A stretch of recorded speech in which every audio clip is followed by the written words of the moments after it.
Well, hey guys, thanks for tuning in to the Straight Outta Prison podcast.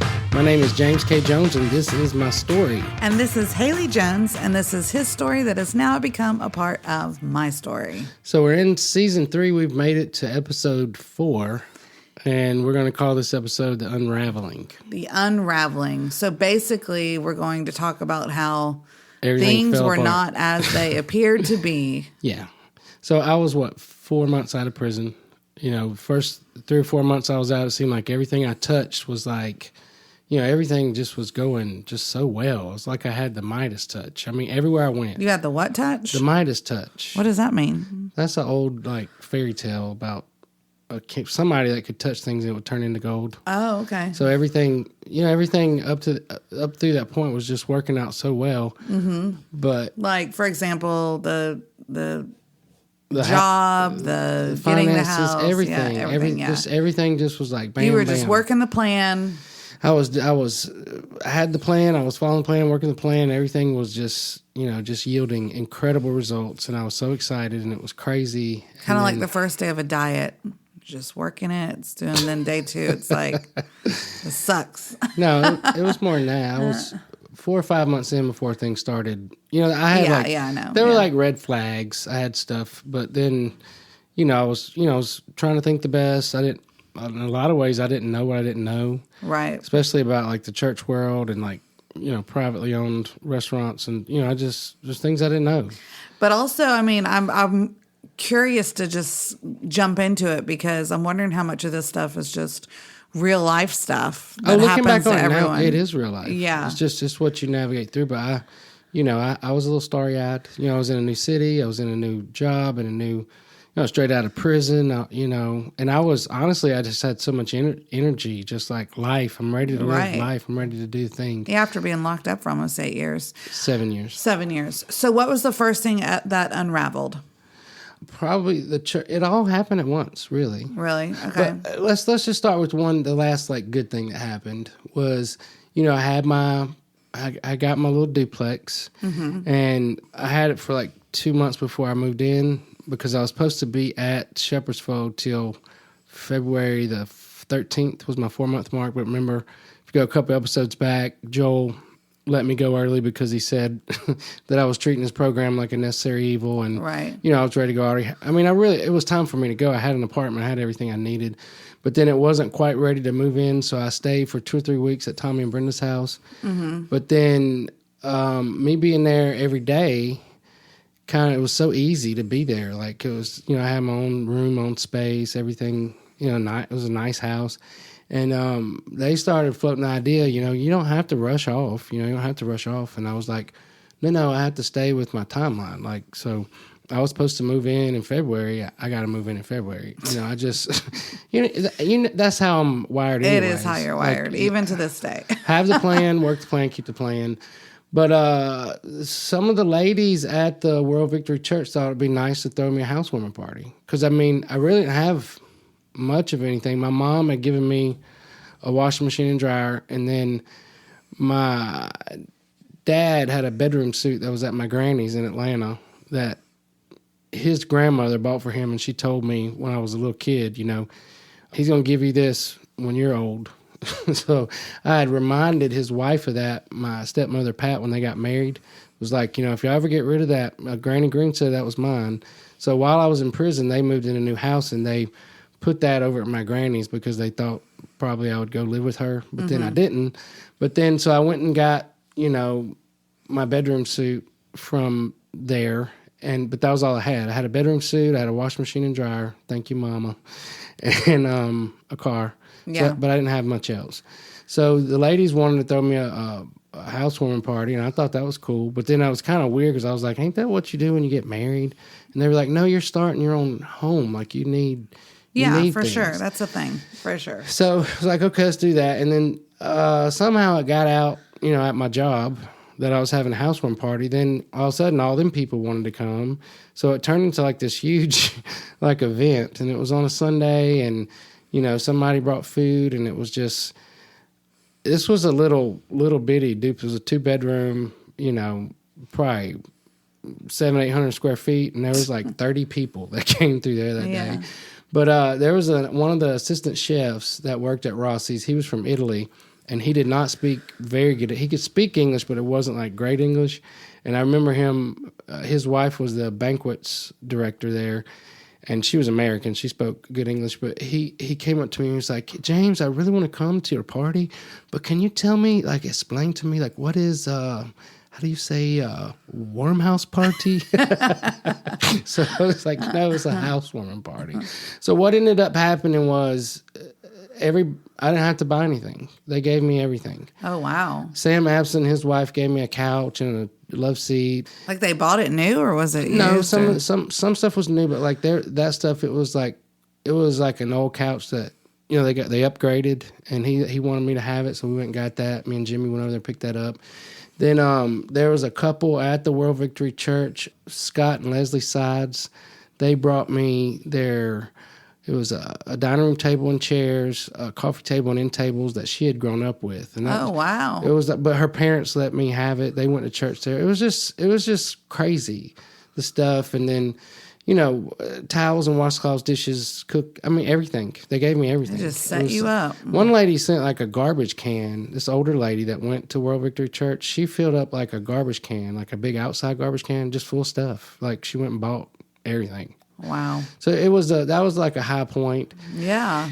And then it was a great day. You know, my family sent stuff. My Aunt Sue sent me all my bedding and, you know, just everything I needed. Stuff I didn't even know I needed. You know, I'd never lived by myself. This is going to make people that are moving want to have a housewarming party. Do it. I mean, especially if you're starting out, it was pretty neat. Yeah. But then probably the only thing I didn't want, somebody gave me a fish inside of a vase with a plant on top of it. And I was just like, I can't be taking care of no fish. But anyways, the next day the fish was dead, so I felt released from that. But I had a weird, that first night being there. Everybody was leaving. Then Tommy and Brenda like hung back. And then I was like, okay, it's time for y'all to go. And as soon as they left, I had like this fear set in. It was like, and I realized. Wait, hold on. Was this your actual first night sleeping there? Yeah. Okay. Because I decided I'm just going to do the housewarming party and then I'm just going to stay. Oh, okay. Oh, you know, I moved all my stuff from Tommy and why Brenda's not? house. Yeah. I was paying rent. I was paying power bill, paying water, you know, paying all the stuff. And I just knew I needed to do the next thing. Right. But I had like this, when they left, it was like this nagging, like fear just sat in on me. And I realized I've never been alone in my whole life. Wow. Because, you know, when I went to prison, I was in my mama's house. Mm-hmm. And once you get to jail and prison, you're never alone. Right. So this was like, I was 27 years old, and this was the first time I'd ever been alone. So it was. Wow. But it was strange. I knew that I had a choice. Like, you have to just make a choice and you have to push through, or you're going to stay stuck. So I just decided to push through. I prayed and said, Jesus, help me. And I never had any problems with it after that. But that first night was scary. So what were you afraid of? I don't know. It was like an unexpected feeling of I'm all alone.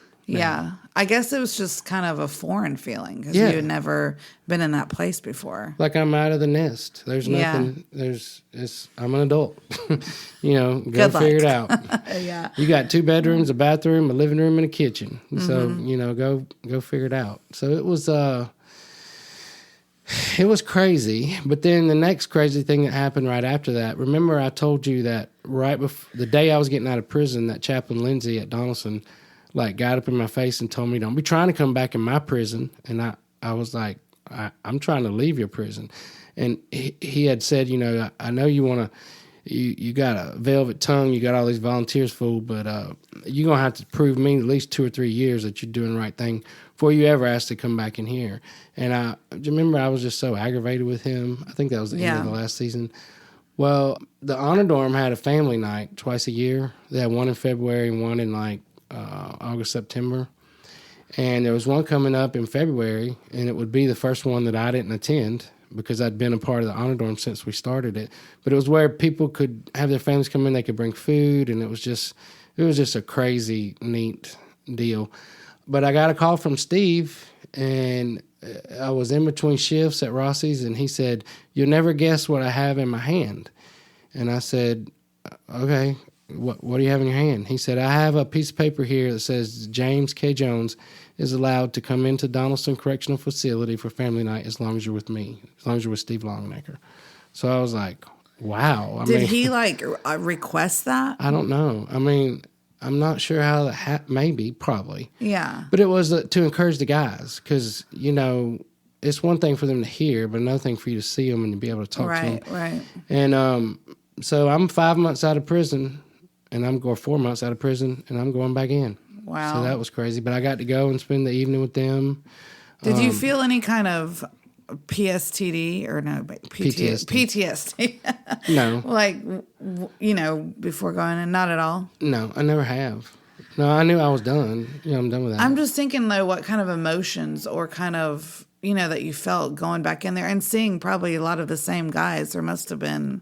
Yeah, this was only 3 or 4 months later. I know. That's what I'm saying. Like, it was, they were elated. I mean, they were like over the top, just so excited to see them, especially Cover House. It was crazy. It was neat and it was crazy. And I just saw it as like a gift. Yeah. Like from Jesus. It was just so, it's not, you don't get to do that. Right. They make you wait, you know, but then I never stopped going in. I've been going back in ever since. Yeah. Never had a problem with it.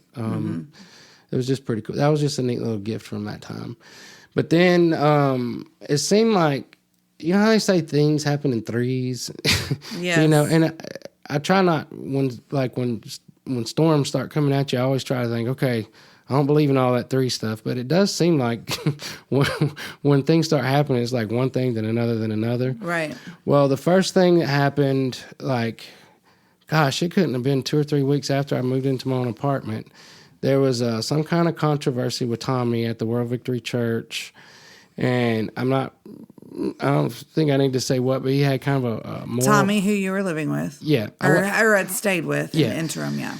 So he had some kind of like a moral conflict, and he got fired from the church. And then his wife, Brenda, she announced that she was leaving him. She was getting a divorce. Like, she couldn't be with him, you know, anymore. And they had been married for years and years, right? Yeah, like 30 years. I mean, wow. a long time. And then he quit going to church at Warwick Church, but then Brenda kept going there. And then she, like, confessed to me, like, the way she said it was, you know, I was living my life, doing my thing, and then you came into my home and you just breezed through here like a tornado. And I was like, what? Like, what? Like, me? And she was like, no, it was a tornado of life. Like, it was good. Like, I'm been depressed and didn't know why, and I just need to get out of the situation. But that made me feel guilty. Like, don't put that on me. But it was almost like she didn't want to live in her house anymore after I left. But I was only there for 4 months, so it was just weird. Like, the whole thing started getting more weird and weirder and weirder. So there was like a split with Tommy. Well, hold on. I feel like we need to like pause there because I'm sure people have questions. What? I mean, that is so what she was saying was, I guess, and you correct me if I'm wrong, like, yeah. It's almost like you're living like kind of a mundane, doing the same thing. Yeah. And then, I mean, part of me can see how someone comes in just out of prison who has a new lease on life and new I was excited, motivation to move forward. And as you say over and over again, do the next thing and take the next step. And so that just like awakened her soul. I mean, that sounds very dramatic, but is that what she was telling you? Pretty much, but it wasn't just that. There was there was a moral conflict that was helped her make that decision.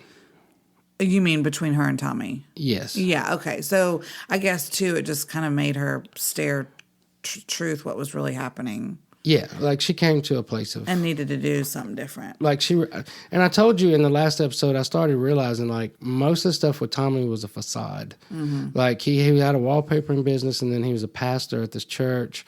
But then if you get to know him, like if you scratch the surface, you realize like, no, all this is a mess. Like everything is like half-truths and a mess. And I just, you know, if I ever say anything to him, he'd be like, who do you think you are? You little wet behind the ears, you little green, you know, like telling me I didn't know what I was talking about. And it got bad really quick. It went bad. It's interesting, though, how, you know, someone like that can be used for such great things, and he helped you so much. He did, and I'll was never so, take that. Equipped you in so many ways, Yeah.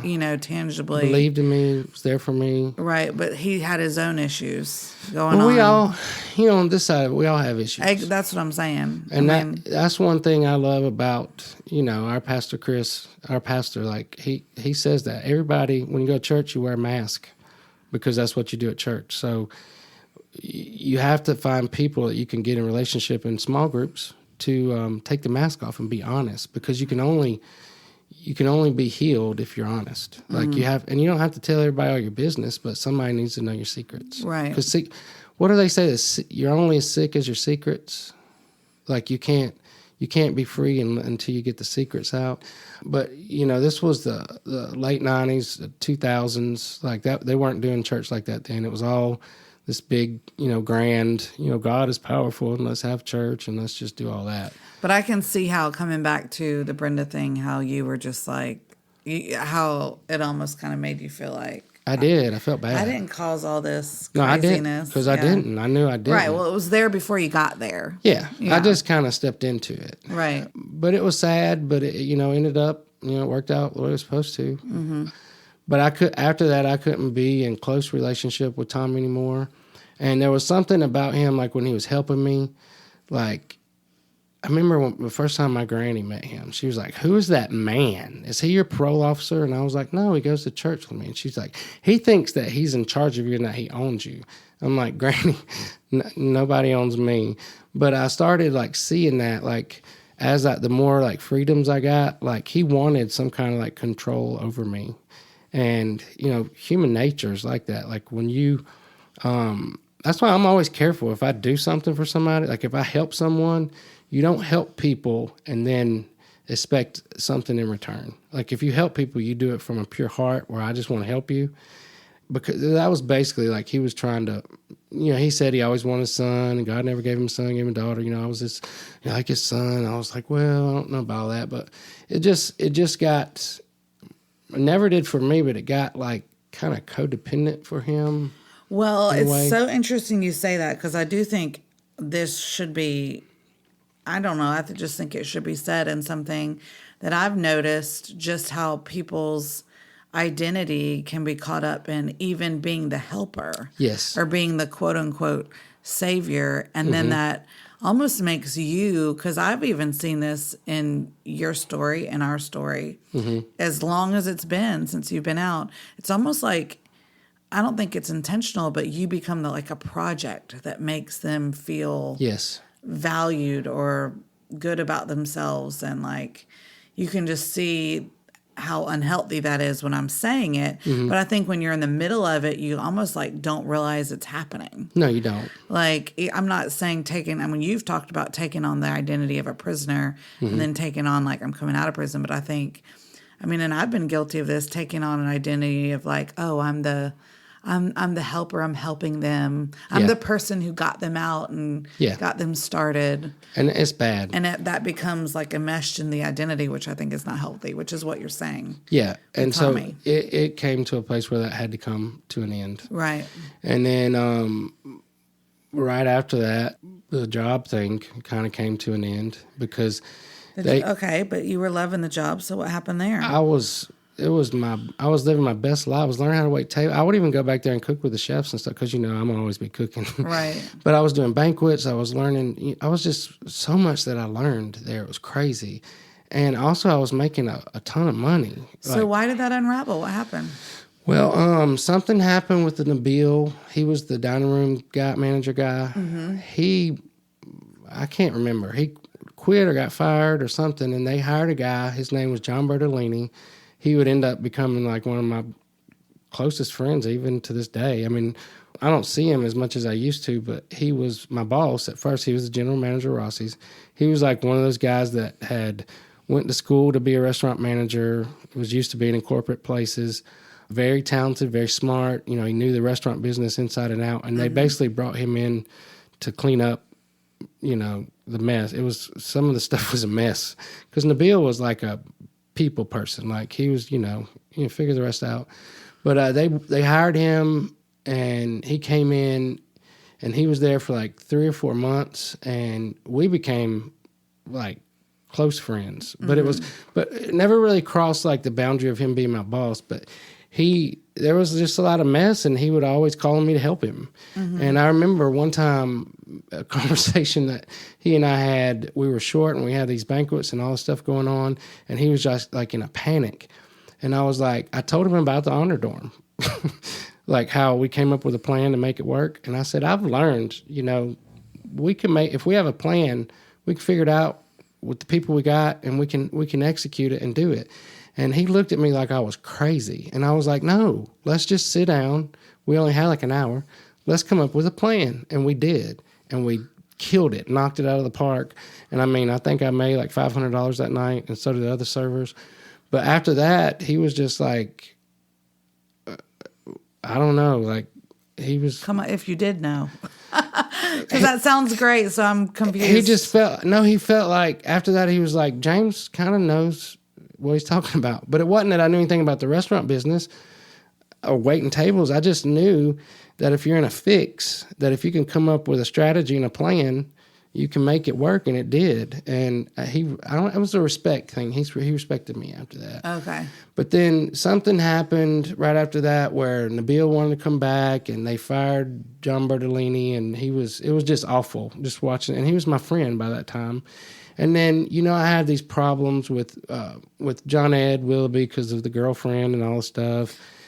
And right, because you thought you had been meeting his wife, but it was his girlfriend, and then you actually met the wife. Yes. Yeah. So I was trying to like push through, and then John Ed came and was like, I had a dream that you quit working here. Don't quit working here. And I was like, well, we'll see. We'll see what happens. But then I think it was the second or third day, Nabil was back. I went in. I had 2 parties that I was scheduled to work. But he was a player. Like, he wanted to, like... Who was? John Ed or Nabil? Okay. Nabil. Like, he was... And they didn't care.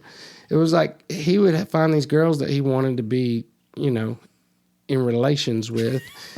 And then he would give them parties and stuff so they would like him or whatever. So servers, you mean? Yeah, he was using his position to do extracurricular activities. But you know me, I'm all business. Like, I'm not, if this is, I'm working on putting my heart and soul into this, then, I ain't playing them games. But I came in, and he had taken a party from me and gave it to a girl that I knew that he was interested in. And it just all stacked up, and it was stupid what I did because I didn't have a plan for what was next. But I just said, I'm out. I'm done. I packed up my stuff. So you just quit right there on the spot? Yes. Oh, wow. Okay. So that was hard, but it was like I had a righteous anger because I felt like what they did to John Bertolini was wrong, and he was my friend, and he was crushed. They just did him dirty, dirty. Well, and then it sounds like they did you dirty if he just like snagged a party that. Oh yeah, it was small what he did to me, but it wasn't just that he did it to me. It was that I kind of knew what his motives were, and I'm like, I'm not working. I'm not being involved in I'm not doing that. I don't want to be on this team. If this is how we do business, because I'm not getting into the slimy and I'm not doing all that stuff. So I quit. I said, I'm out. And the next day, there was another restaurant that was similar to Rossi's down off 280. It was called Connie Kanakis's. It was a Greek place, fine dining. Mm-hmm. I went, I had a interview with the lady that ran the dining room there. She hired me, and I was going to start the next day. But I did something really stupid. I said, I feel like I need to tell you something because I don't want you to find out later and you get aggravated with me. But I've been in prison, and I just got out of prison. I've been at Rossi's for 4 months. And she looked like I kicked her in her stomach, and she was like, never mind, it's not going to work out. I wish you wouldn't have told me that. I don't want you here. Oh. So. Wow. But I did that to myself. I didn't have to tell her that. So she hired you, and then you just felt like you needed to tell the truth. And then I just didn't want secrets. I didn't want to be in a place where there had to be secrets. Where, what if somebody finds out? And I still don't to this day. Like, just tell it. Right. I remember at our wedding reception, your mom came up to me, and she was like, my cousin so-and-so's over there. Do I have to tell them you've been in prison? I was like, Mama Lou, you don't have to tell anybody anything. It's not my identity. Plus, that's been 20 years ago. But but I just don't like secrets. It's funny, like hearing you retell this story, or at this time, because so many of these attributes is like exactly who you are today and how you are today. It's so funny. It caused me problems. But I can see how back then it did cause problems, as you were only 4 months out of prison. Well, and I'd learned that in life after prison. You don't give information. But I just felt like I don't want to work here if it's got to be a secret. And then you find out it's going to be weird. But so she said she didn't want me there. And it hurt my feelings. And I thought, I need to get out of the restaurant world. I just need to do something else. And so I just, remodeled my little duplex and turned it from ugly to beautiful, just with some little touch up. So I decided I was going to start a painting business. Like, this will be fun. I love doing this. I can do it. My first client was a lady from my church. I charged her $500 to do 3 bedrooms, 2 bedrooms, a kitchen, a living room, a hallway, and a bathroom. And I thought it would take me 3 or 4 days. And, she had to buy all the paint, but I said it'd be $500. It ended up taking like 3 weeks. Oh, wow. And it was awful. Like, I was working from early in the morning to late at night, and it was just, I was so glad when I finished that. But she was happy with it. I mean, it was beautiful. Yeah. I totally like redid everything. But then the lady that owned my landlord, she owned a small real estate company, and she had property all over Cava Heights. So she hired me to start doing painting for her. Oh, cool. And but I ended up, I hated it. Like, it was like, okay, I can do this once every now, but just do it every day and just always having paint. And so I didn't know what to do. I was kind of in like a wilderness with that. I was keeping up with my bills and all the things I had to. But then, like, right after that, that was when we kind of had to split with the World Victory Church. But it had been coming. It had been building. They moved. You said we had to split. Like, well, tell me what you mean. We split. Like, I split with them. You split with them. Okay. With the World Victory Church. So there was a bunch of little stuff that kept happening. But then the pastor there, his like sermons and stuff just started getting harder and harder and harder. And he started talking about everybody's sinning and all. It was just not good. And then his attitude towards me was that I started feeling like the token convict in the congregation. Yeah. And I didn't, kind of like what we just talked about. A project. Yeah. And I'm not going to be anybody's project. Mm-hmm. Even if, you help me, but if you are helping me, let's move on. I'm not staying here. And then they asked me to be an usher. And then they said, if you're an usher, you have to wear a suit and tie every Sunday.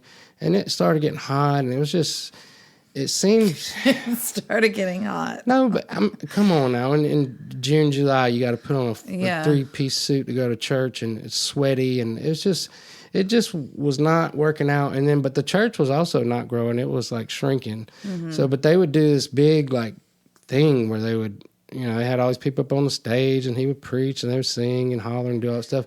But there was many times I would look up, and there would be more people on the stage than there were in the congregation. So it was just like, I don't know. Funny. But I didn't want to leave because I had this statistic that I heard. If you can be with one church, with one job for 1 year, then your statistics go up in making it. So I was like struggling with that. Plus I didn't want to church hop.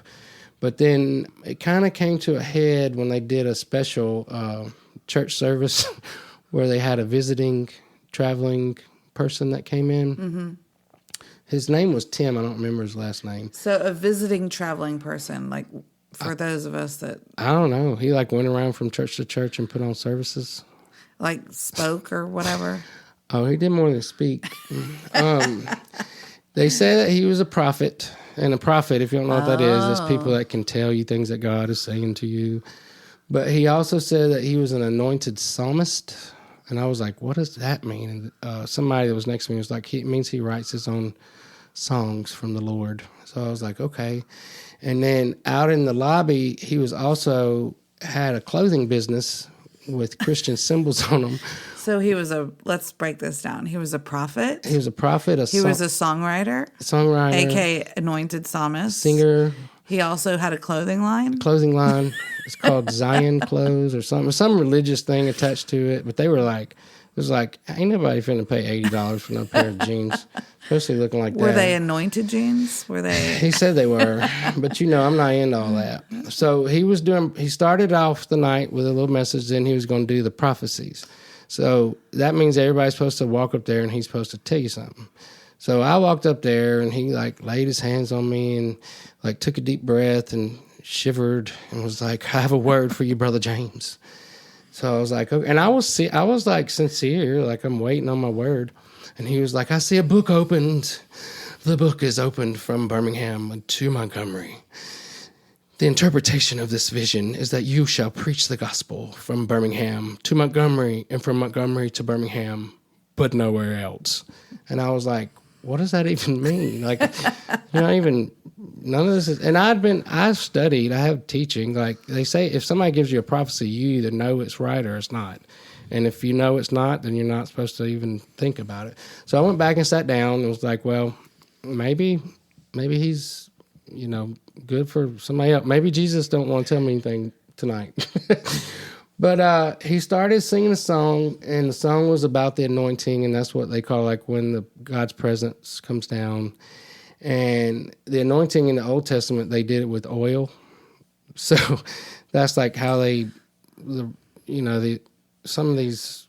Like, with oil, what do they do with the oil? Well, in the Old Testament, they would anoint people with oil. Like, does that mean you pour it on them, or... Yeah, like the priests but these were Jewish people. Like they did, this was and plus you needed oil back then because you were dry. And I don't know. Let's don't go off on that. I know, but I'm trying to understand when you're talking like this, it's like what? In the Old Testament, they used oil to like anoint kings and prophets and people. And so in the New Testament, the anointing is not that. It's the Spirit. Okay. Of God. That's the anointing. So he started singing about the anointing, and he's up there, and he's got like one of those little pop-up keyboard things, and he's up there, and then he starts singing about the anointing, and then he starts calling it the grease. And he says... A.K.A. oil. Yeah. So he starts calling it the grease, and I think they said he was making this up in real time. I don't know. But then he started singing, the song was Release the Grease. So he was like, Lord, release the grease, release the grease. And it was getting weirder and weirder, like by the second. It just kept, it was just more weird and weird. So I'm sitting there. There was probably 50 people in the congregation, maybe a little bit more. So they started a march. They started riding the train. Come on, ride this train. Let's ride it. Choo, choo. Come on, ride the train. It's the choo, choo. But it was the Release the Grease train. So everybody was on the train, going around the church, hollering and carrying on. And it was not a very big church. It was just a little... I couldn't get up. I couldn't do it. You couldn't bring yourself to... I couldn't get on that train. And I was watching the train, and they were going around, and he just kept getting louder and louder, and he would say the same thing over. Release the grease. Then he started spelling it. Releastegrease. So were people singing along with him or clapping or what? They were carrying on. So they went around a few times. I was towards the back, and I didn't get on the train. So they stopped the train for James. And the pastor's wife was like, James, come on, you're supposed to be on this train. So I was like, I don't want to get on the train. She was like, come on and get on this train. Get on this train. So I got up, got on the train. I walked. I didn't holler anything. I walked around one full time. One lap. Did one lap on the train, and I got to the end. Stepped off the train. I wasn't in the middle anymore. I looked back and I said, Lord Jesus, this is not where I'm supposed to be. And I left, and I never went back. You never went back after that? Nope, that's the end. I mean, I tried to stay nice and just, Did they call you because you had been part of that church and they had helped you with the prison stuff? There was a lot. The housewarming party, all that. You just were we're done. I'm out. I'm not doing all that. Thank you for the housewarming. Thank you for the... No, I kept relationships. Like, I kept a lot of... But most of the people that I was in a relationship had already left. Okay. But he would do stuff like if somebody missed church, he would talk about them from his sermon, like call them out. Oh, you know what's wrong with them? You know why they have problems? It's because they don't pay their tithes. Like people that's struggling with little kids, you know, and horrible. he's wanting to give. It was time. It was time for me. That to is go. hilarious. So you literally stepped off the train I and got out off the door. train. No, but I could see the train from the other side, and I was just like, I ain't supposed to be on this train. You know, I'm like, I ain't even judging them. If y'all want to ride the train, ride the train. But James K. Jones is not supposed to be on this train releasing the grease with the anointed psalmist. And it's just time for me to move on. Like, it's just time. And, you know, there was no hard feelings. Actually, during that time, the pastor there had loaned me some money because I was struggling. Mm-hmm. And we had set up something like I would pay like $100 a month to pay it back. It was when I was trying to start a painting business that ended up as a disaster.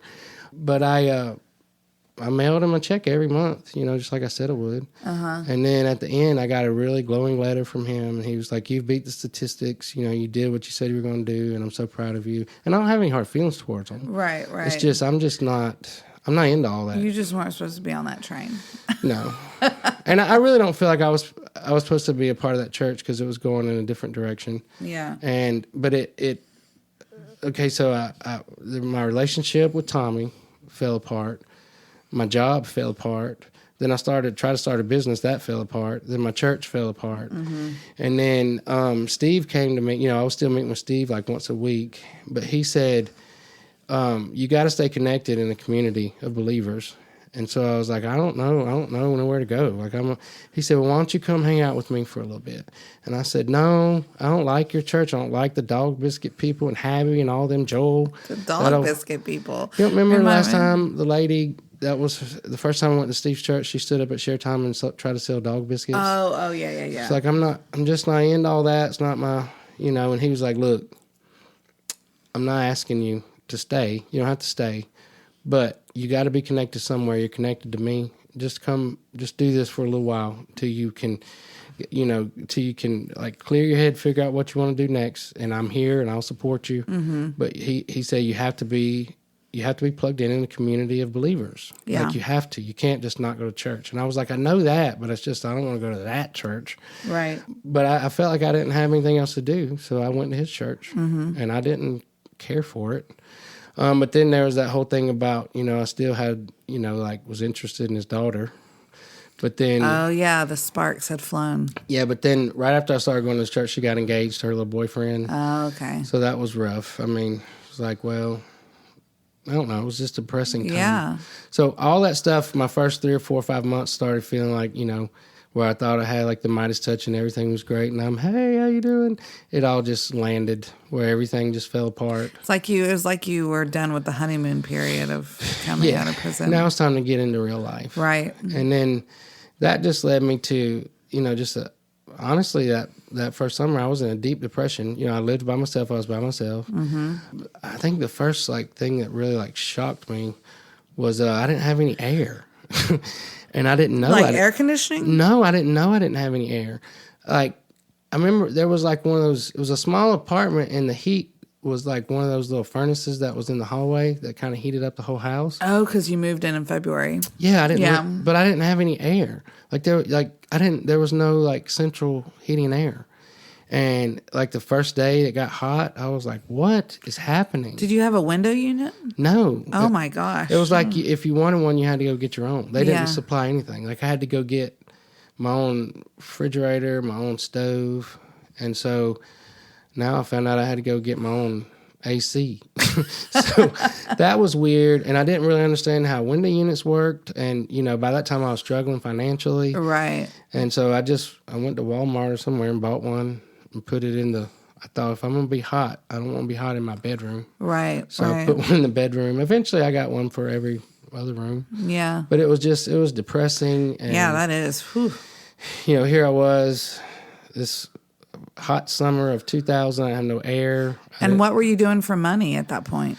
Well, I had tried to do start my own business. It didn't work out. The painting. Yeah. I mean, it worked out for a minute, but it didn't work out long. And then I had taken on some odd jobs with a guy that was building log cabins that I went to church with, and I hated that. So I was trying not to go back into the restaurant business. And my friend John Bertolini, he lived in Helena, Alabama, which is probably about 30 minutes south of Birmingham. Mm-hmm. Was so scarred by what happened to him at Rossi's that he took a job with his neighbor who owned a landscaping company in Helena that was up and coming. Like their business was booming, driving a dump truck. And it was like the guy paid like $10 an hour, and all you had to do was just, drive.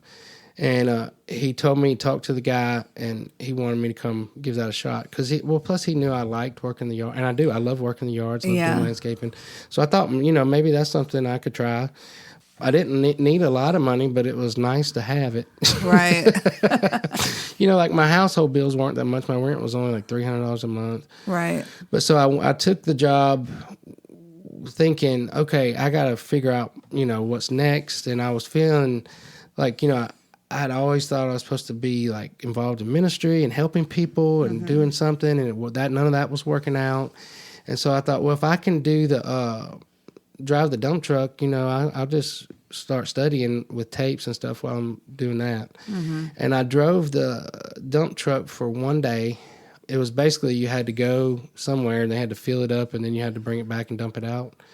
And when I got back at the end of that day, the boss, his name was Greg, he was like, man, that's service. And I was like, what are you talking about? I'd gotten like 10 loads back and forth in 8 hours, and most people only got 7. And I was just like, I was just doing what you said. I mean, I stopped. I took an hour for lunch. Like, I did everything you told me to do. But he was impressed with me. And the next day I came in, and he's like, I decided to put you in charge of a landscape crew. And I was like, I don't know about that. So he throws me the keys to this brand new, like, $100,000 truck and gave me, like, 7 workers and sent me out. And...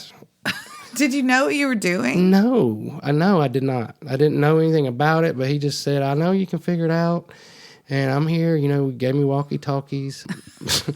I mean, I was kind of having fun at first, but then it just kept, because me, I'm not into like, not that I'm not into, I'm not like wired. I don't do good with like heavy equipment or fixing stuff. Like I can like paint something, I can plant a tree. I can't build a wall, I can't do, but they built like walls, they put in sprinkler systems, and I was always tearing up something. Something was getting, like I would rip the bumper off or knock the walls down. Or one of the funniest stories about that summer was I can't back up a trailer. Even to this day, I can't back up a trailer, but we would have to pull trailers with the Bobcat on it. And trying to back it into the yard at the end of the day, I knocked a wall down that was built out of like cross ties. And so the Mexicans that worked on my crew, I would pull in to the thing and they knew I couldn't back it up. So they would take the Bobcat off, and there was like 6 of them would like physically pick up the trailer and move it so that I could just back it in. And it was fun. He was only paying me like $10 an hour, but then if I had overtime, he'd pay me in cash. So I was making it, but I was hating it. Mm-hmm. And then the last job I did for him was like the end of that summer, was where we had to put in sprinkler systems. Mm-hmm. And so we had this thing called a trencher, and you would have to go in, you'd have to dig like 6 feet or 4 feet, I can't remember. But with a trencher, if there's any kind of wires in the way, if it's a phone wire, a gas line, and you hit it, it's gone. Yeah. So, and then you have problems with the homeowners. And I did that all the time. Like I was hitting the gas, or what, my cable don't work, or my phone's out. And so it was hard. Mm-hmm. And the last one I did for Greg was in Vestavia. It was a big house that we were there for like 2 weeks. We did all kind of stuff, but we were putting in a sprinkler system in the back. And I'd started to trench a hole. And I was at the edge of I don't know if a trencher is like a thing that goes down in the ground, like you lower it with a switch, and it goes down, and it creates like a little thin hole to be able to run pipes through for a sprinkler system. Uh-huh. But as I was lowering that down in at the edge of the yard next to the fence, it hit a rock and it bounced. And when it bounced, it grabbed the chain link fence. Oh my gosh! No, it was a miracle that I didn't get hurt, but. It was like the fence was there 1 minute, and the next minute the fence was gone. And then it was just, there were just poles standing there, and I felt like the poles were mocking me. Like, What are you doing? What are you doing here? You feel like the poles were mocking you? They were mocking me. The poles were just looking at me like, why are you doing this? Like, this is not, because I'm not even good at stuff. Like, I can play in a flower bed, but I can't do. So I got my little walkie-talkie. It was like you go, and it was a phone too, but if you did it, all the people would hear you. Right. So I was like, does anybody know how to fix a chain link fence? And my boss was like, why? And so I drove back that day. I went in and I said, look, I appreciate you giving me an opportunity. This has been something. A hard summer. I mean, he paid me the best he could. He did. Yeah. I mean, I got sun poisoning now and I'm miserable. And I said, I'm tired of tearing up your equipment and you have this sadness about me and you want to keep letting me do it, but I'm not made for this. So I said, I'm putting in a notice. I need to put in a notice and I need to do something else. And he said, well, if you don't work here, what are you going to do? I said, I'm going back to my world. I'm going back to the restaurant world. I'm going to get me a job in a restaurant. And he was like, how long do you think that would take you to do that? And I said, I could probably find a job by the end of the day. And he said, well, you're free if you want to just be done. Aww. No, he was a good guy. Yeah. He knew you're my story. Free. And but he was like, if you ever need anything, I'm here. And he became like a friend. What's his name? Greg Edens. He's still. I mean, that landscaping company's humongous, like Jesus Walmart world. What's the name of it? E&E Landscaping. It was two brothers. Okay. Their last name cool. is Edens, so it's E&E. Yeah. So I moved on from that, but you're free. just everything just fell apart, and I was back. Trying to. I still had all the fines, and it was a hard summer. And then I guess maybe just to top that all off, my mom was having health problems and she needed surgery, but she was in some kind of situation. And so I told her, if you just come up here, I'll take you to UAB and we'll figure it out. So her husband/boyfriend, they'd been married at one point. He brought her up there and dropped her off. And then I took her to UAB and helped her get some surgery. But it was hard having her. I'm like, Mom, I never knew you talk so much, like all the time. But then I found a job in Mountain Brook at a place called the Lemongrass Bistro. Mm-hmm. And it was in the mall there in Mountain Brook. It was real fancy. And the lady that ran it, she was like amazing chef. Like to this day, my mouth waters thinking about the food that she made. But she was in Mountain Brook and she hired me to be a server, and for people that don't know, Mountain Brook's like the richest part of Alabama, maybe even the richest part of the Southeast. But they don't tip good. You would think if somebody had a trust fund and $2 bazillion, they'd give you a good tip if you wait on them. Yeah, Mountain Brook is known for old money, I guess, and they say it's something about the fifth. It's definitely top 10 richest zip codes in the country. Oh yeah, but it's old money. It's interesting. It's beautiful real estate, old money. I always wonder what does that even mean? Where does old money come from? Like if you had your ancestors or your grandfather or somebody started like Coca-Cola or Birmingham News or Walmart. Yeah. That's old money. Like you just have more than you need. But anyways, I worked for her for 2 or 3 weeks, and she was always asking me to go run to Sam's for her. Take the keys to my Mercedes, run to Sam's and buy this, that, and the other. But she wasn't paying me. She was paying me when you're a server, you get paid $2.14 an hour. Or you did then. I'm not sure what it is now. But then. Oh, yeah, because you get your money in tips. Yeah, but then I wasn't making any money in tips. But then I think it came to an end for me. There was a hair salon upstairs, and I waited on these girls, and it was like 6 of them that came there having like a little office party. And we just had the funnest time. And there was this African-American girl, when I brought the bill, because she charged a lot for her food, she was like, we're going to pay this bill, and we're going to tip you good because you did great, and this is not your fault. But I want you to go back and tell your boss lady, if she want to know why this place is empty, look at what she charging, because she overcharged. And then I was like, well, I can't work here if I can't pay my bill. There's no reason for me to get dressed and come here. Yeah. So I had moved on from that, and I ended up, the day that Mom had her surgery was while I was trying to find another job. And I had taken her to UAB, and I was with her all day down there. And I literally had $3 in coins in my pocket. That was all I had, like, to my name. And like, Wow. I was trying to take care of myself. Now I had my mom trying to take care of her, and like just that fear, like I was just scared. Like, what am I going to do?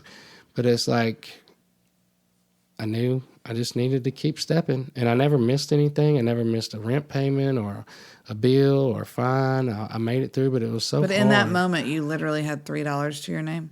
Under $3. Under $3. That was that year. I was trying to pray, like, what do I do? I felt like, I remember, like, people said, if you feel depressed, go do something for somebody else. So I went and gave blood. I didn't know what to do. I mean, I had to be there all day, waiting on her surgery to be May done. as well give blood while Went I'm at and it. got blood. But then, I love Steve. He was my person, but like his church, like I felt like I was in the desert. Like these were not, I didn't want to be a part of it. And then Shauna's wedding was coming up, so they were all celebrating that. But then I was in like a men's group with Steve where Shauna said, I think I'm not supposed to marry him. And he told her, oh, it's the spirit of fear. Let me pray for you. And I remember just feeling like somebody kicked me in my stomach. I was like, I don't know if it's that. What if it's Jesus telling her, don't marry him because she's supposed to marry me? I mean, I didn't say that. Right. But I was just like, going through that, and then didn't want to go watch the wedding and all that stuff. Watch the wedding. Well, no, I really felt like I was like struggling like it was with a show. I was struggling with this thing. I thought that she was the one. Like I really believed that, but it just wasn't working out. Mm-hmm. But just like the church didn't work out, the relationship with Tommy didn't work out, the job didn't work out. Now this was another thing that just wasn't working out, and it just got me like to my lowest point. I was depressed. Honestly, every day I would say, why am I here? Like, why do I live in Birmingham, Alabama, struggling by myself when I could go home? Like, I could go home to Phoenix City. I could go to Atlanta to my granny's, and Steve was my anchor through all that. Like, every time he'd be like, James, this is life. I know that you think that, life is rainbows and butterflies. This is life. If you leave, if you quit, you're going to quit again. So you've got to push through. And that is such sound advice and such wisdom. It was good. Because I do feel like, truly, who has not been in a place that they want to, like, okay, I need to just quit this? And well, I woke up every morning like that. Like, okay, today's the day. I'm just going to leave. I'm just going to pack up and leave. I'm just going to go. And then, after my mom left, that was hard because she was with me for 2 or 3 months, but then... Oh, she was with you 2 or 3 months. Well, she had to heal up. Okay. And then they were having problems. There was problems in Phoenix. Who's they? Her and Jeff, her significant other. Mm-hmm. They were having to move out of the house that she had lived in for 10 years. And I was starting to feel like he was taking his responsibility to be her husband and passing it on to me. So I called him and said, you need to come pick her up. I'm not doing this. I'm just out of prison. It's time for her to come home. You barely could take care of yourself. No, I couldn't. $3 in your pocket. No, the next day I got a job. Right. No, I'm just saying. Restaurant jobs are easy to find. Understand your sentiment. But I was working 2 jobs. I found a job waiting tables at Tony Roma's, the rib place on Lakeshore. I did that at lunch, and then I found a job at a place south of Birmingham. It was a Greek restaurant called Justin's.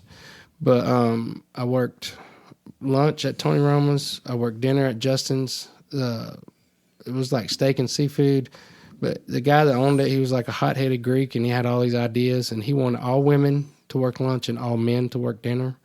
So it was like he wasn't giving me a lot of shifts, and he was treating me like I wrote something down one time wrong on a ticket, the temperature down, and he like screamed at me and hollered at me and berated me and told me it was coming out of my tips, the price of the steak. And I think I only worked for him a couple of months, but he was mean. And the rest of the staff like pulled their money and paid for it. It was like, and that I didn't even know them. I didn't know them, but it was just I was just in a lost kind of place where it was just, gosh, I hate this. Like I hate everything about this. I hate, not having enough money. I hate trying to figure it out. And it was so. One of the hardest things I ever had to do was ask my mom to leave because that hurt her feelings. And then, but it was, I had to do what I had to do. Mm-hmm. But again, every day I would wake up and be like, this is not This not life. That's not what I'm doing. I mean, I hated both the jobs I was working. I hated the church I was going to. I didn't hate it. I just felt like I wasn't getting anything out of it. Right. It was just not. It was like very conservative, very traditional.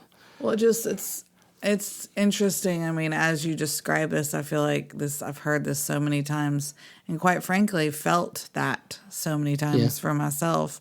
Like Everybody just being does. in a place of just like, I hate this. And something's got to give. So Something's got much. to change. Right. Yeah. So, I mean, how do you push through? What happened next? You just don't quit. I've learned that when you're in a situation where it hurts and it's a dry season, you just don't quit. You just keep going. And so I just kept going, and then it was funny how suddenly like that season ended. Like it felt like it was 5 years, but really like when I was doing the notes for this episode, it was only like 7 months of that hard Right. season. But I got a call from a lady named Doris. She had been a hostess when I worked at Rossi's. Mm-hmm. And she was like one of those ladies, like her husband had a good job. She didn't have to work. She just wanted to work. Mm-hmm. And she heard my story, became a James K. Jones fan, Like so many of us do. No, I mean, she did, but she loved me, like, and she went to church with Sam Abson and his wife, who was somebody I knew. Mm-hmm. And, did I mention Rossi's went out of business right after that? No, you didn't. Shut down for good. It ain't Really? the building's not even there now. They came wow. through, knocked it down. So I was like, well, maybe I didn't make such a bad decision. Yeah. But she called me and she said, I know how much you liked working in Italian, and you're doing so good and so great. I took a job at this little place on Rocky Ridge Road. It's called Leonardo's. It's owned by one of the Brunos and Mr. Folletta. And, the Brunos were the people that had like the Brunos grocery store chain. I don't know anything about that. Slocum, if you said Bruno back in them days, you knew you're talking about that was big money. Oh, okay. Like it was, they started, and these were like back in the, like the 30s and 40s. They started the Bruno's grocery store chain, and then one of the sons who actually co-owned Leonardo's, he started Big B Drugs, which got bought out by CVS. So, okay. I mean, they were movers and shakers. They were making things happen. But she said, I think you would love it here. It's small. We have a great little lunch business, great little dinner business. The food is authentic. So, everything, it just feels like something you would love. And so I got in my car and I rode. It was only like 10 minutes from where I lived. And I looked at it, and it had been a Taco Bell that had been converted into an Italian restaurant. And I was like, I don't know about that. But that was like November of 2000. And I think we need to maybe pause on that, and we'll pick up next, because that was where my season changed. Well, okay, so that is interesting. Yes, let's pause and pick up next time. But you say now you can see that's where your season changed. But as you were driving to that restaurant, you got the job there like immediately. You didn't know. No, I didn't how even, big of a change that was going to be. No, it would be. I mean, you said it suddenly changed, earlier that season ended, but like in that moment, you didn't know your season was suddenly changing. Well, no, I also didn't. In that moment, I didn't even know if I wanted to work there. Right. Like I was, I guess, like scarred from what happened at Rossi's. Like I'm not going to be in that kind of environment, like the slimy. I'm not doing that. Right. So I didn't know. But so let me just say that this makes me very emotional. Okay, so here's the deal. So this is about to shift your season entirely and get like a whole new kind of era for you, which we will unpack. My next start. You're right. Yeah. But I'm feeling like led to encourage myself as well as other people that are listening that you don't know like what you're embarking on, or maybe what's happened even recently, that is a total shift in season for you. That is a total shift in era that you don't know that's what that is, but just to know that there's a gift maybe that you don't even realize you're walking out or walking in right now that's about to change things for you. That's true. This next season of my life was one of the best ones of my life, actually. Why are we so emotional? I don't know. We're both starting to cry right now. What is our because you problem? know the story, yeah. And we'll tell the story in the next one. This was a family-owned restaurant, and Mr. Folletta and his family became my family, basically. I mean, not my family, but like family. And they took me in.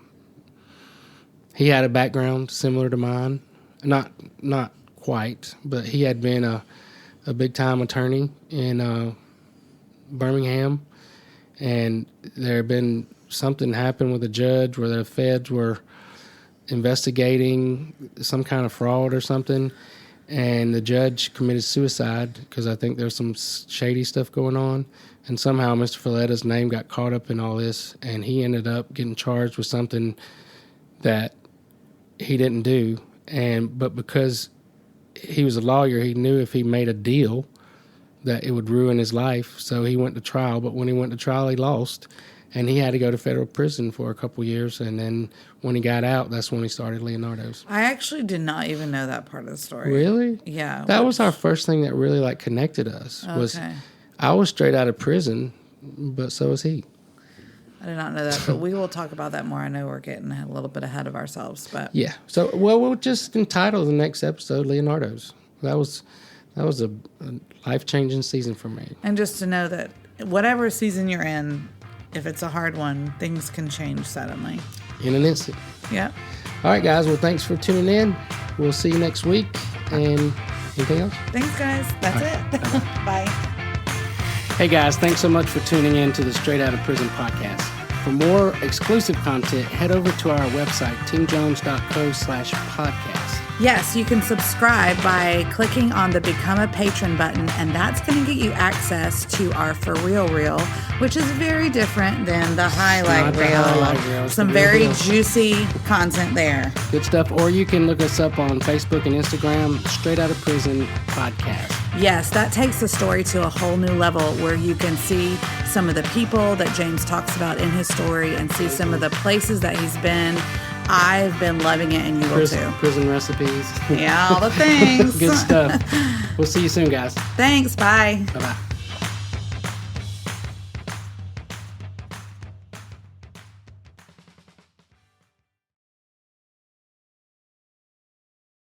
Getting anything out of these videos, please hit the like button, the subscribe. If you never want to miss a recipe or anything I do, hit the little bell and you'll get notifications.